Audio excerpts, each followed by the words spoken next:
Tapi Tuhan kasih hikmat, sebelumnya saya harus dilulur pakai es, dilap pakai es, kumur-kumur pakai es. Entah normal, entah enggak, tuh kan. Perlu dipertanyakan itu.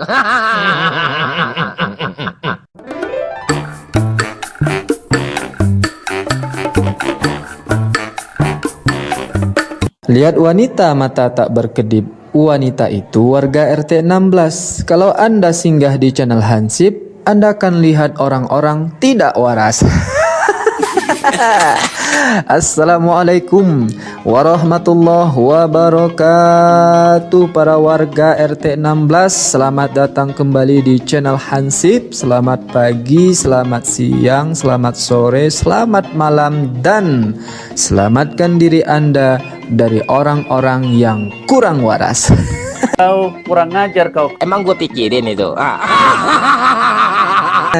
Alhamdulillahirrabbilalamin. Segala puji bagi Allah, Tuhan semesta alam. Tiada Tuhan selain Allah. Allah lah satu-satunya Tuhan. Tuhan yang tiada duanya. Duanya saja tidak ada, apalagi tiga.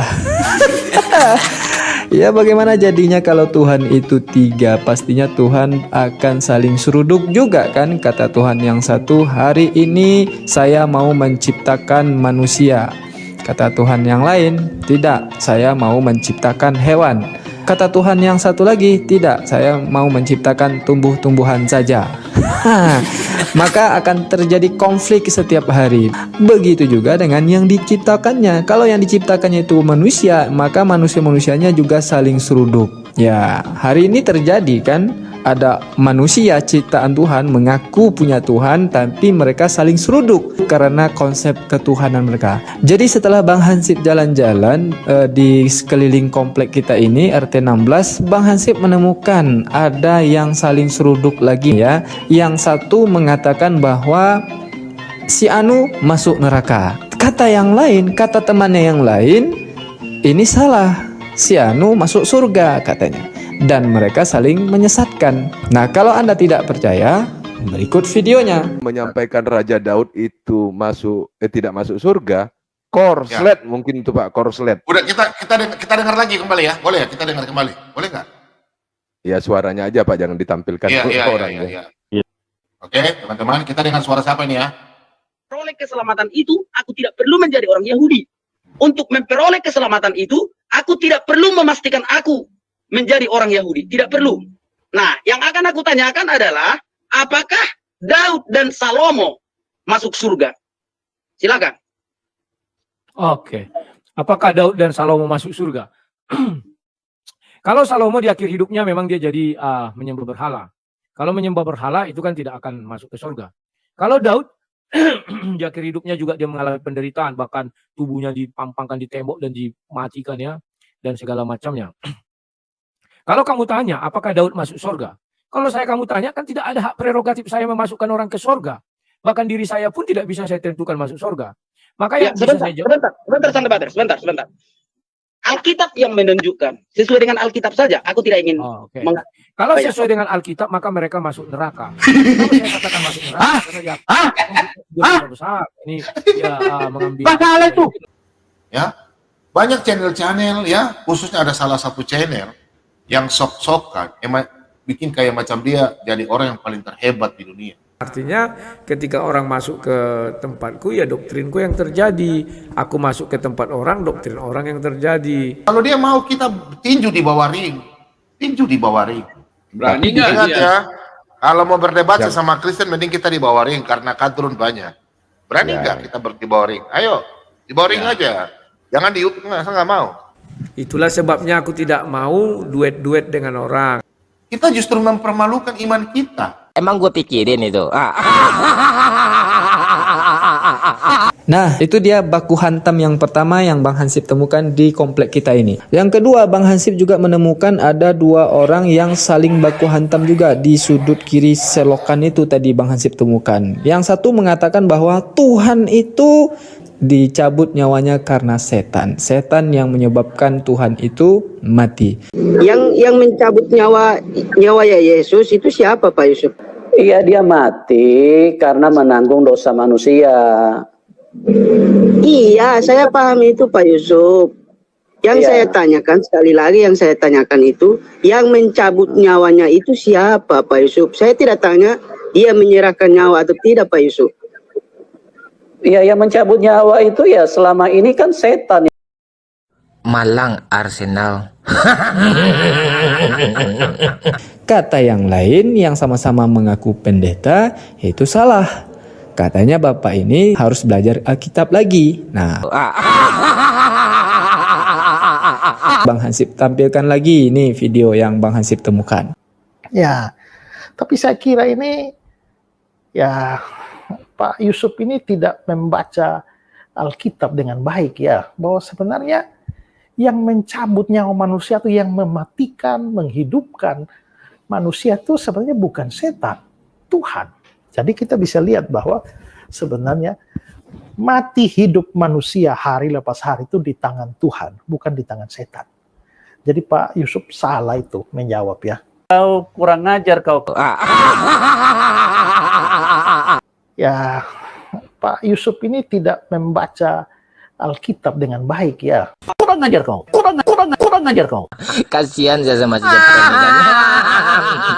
Tuh yang kedua ya. Yang ketiga ada lagi Bang Hansip temukan. Ada dua lagi orang warga kita yang saling baku hantam ya. Katanya Alkitab itu tidak perlu ditafsirkan. Kata yang lain salah, perlu ditafsirkan gitu. Kalau Anda tidak percaya, Bang Hansip lampirkan lagi ya. Ini buktinya yang Bang Hansip temukan. Maksud saya gini Pak Bom. Kalau tidak ada tertulis di Alkitab seperti jangan mentafsir-tafsir. Ya. Karena Alkitab kita ini tidak perlu tafsir. Tidak bisa diartikan begitu. Kenapa? Salah satu prinsip tafsir Alkitab itu adalah jangan menafsirkan ayat lalu menabrak ayat-ayat yang lain. Karena Alkitab kita ini tidak perlu tafsir. Tidak bisa.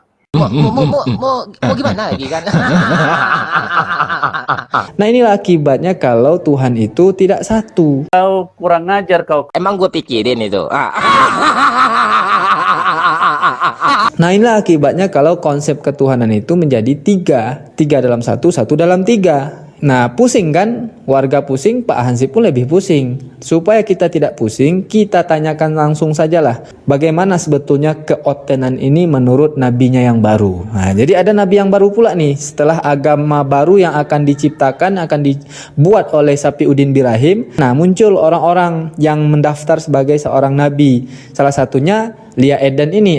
Tuhan bilang, ini hambanya, mulutnya aku urapi, dia dipenuhkan dengan Roh Kudus. Nggak tahu saya namanya siapa, yang saya tahu dia langsung nongol ya di YouTube ketika si Sapiuddin Birahim mengatakan akan menciptakan, membuat agama yang baru, maka lahir pula nabi-nabi baru. Nah, berikut kita tanya ke dia ya, bagaimana pendapatnya? Apakah ada firman yang baru, atau revisian yang baru, atau wahyu yang baru? Silahkan kita simak. Saya benar-benar mengalaminya bersama dengan Tuhan. Di tahun 2019 lalu, di bulan November, tanggal 10, yaitu tepat jam 2 subuh, saya mengalami lawatan Tuhan yang luar biasa. Saat itu saya berdoa, memuji, menyembah Tuhan, masuk dalam hadirat Tuhan, saya dipenuhkan dengan Roh Kudus, dan saya diurapi berbahasa roh. Dan waktu itu Tuhan mengatakan sesuatu kepada saya lewat pekerjaan Roh Kudus. Saudara sinam Tuhan katakan kepada saya, kamu berpuasa 2 minggu. Dikatakan Tuhan kepada saya waktu itu, saudaraku, saya berkata kepada Tuhan, saya katakan, saya tidak mampu Tuhan, saya pernah hanya 5 hari 5 malam, saya tidak berdaya, tidak bisa, tetapi saya tetap merasa Tuhan luar biasa menjaga saya, tidak lapar, tidak haus saudaraku, tapi saya tetap mandi, tetap saya aktivitas untuk ke kamar mandi tetap seperti biasa, air ludah kering, mata kering, dan semua anggota tubuh saya juga mengalami penurunan yang drastis. sangat kurus waktu itu. Sepertinya mulai tulang-tulang saya kelihatan. Dan saudaraku, tapi Tuhan kasih hikmat, sebelumnya saya harus dilulur pakai es, dilap pakai es, kumur-kumur pakai es. Tapi walaupun demikian tidak ada air yang masuk dalam tubuh saya. Entah normal, entah enggak, tuh kan. Perlu dipertanyakan itu. Jadi kepada para oten yang suka baku hantam, ya suka berkelahi, debat masalah kitab dan ketuhanannya, nah ini ada pesan dari Nabi baru Anda yang menerima wahyu langsung dari Tuhan, ya. Katanya, daripada Anda baku hantam terus, debat terus masalah ketuhanan, sebaiknya Anda berpuasa, ya. Puasa itu bisa meredam hawa nafsu. Nah, benar juga sebetulnya yang disampaikan Nabi Oten ini, ya, Nabi yang baru ini. Untuk meredam nafsu itu ya kita harus berpuasa.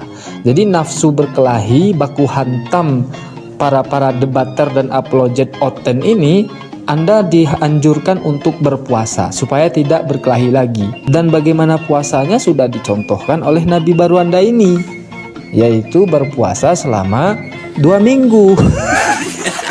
Siang malam, 2 minggu itu berarti 14 hari 14 malam nih. Jadi tidak makan siang, tidak makan juga malam selama 2 minggu.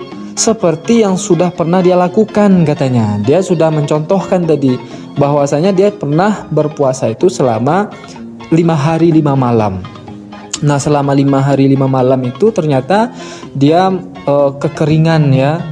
Tubuhnya itu kekeringan cairan dan masih bisa ke kamar mandi, ya. Apa yang dia kerjakan di kamar mandi itu enggak tahu saya.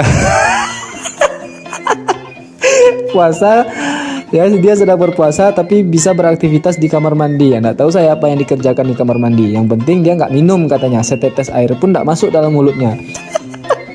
Makanya tubuhnya itu menjadi kering. Nah, itu ceritanya kan. Iya, siapa pula enak kering kan 5 hari 5 malam.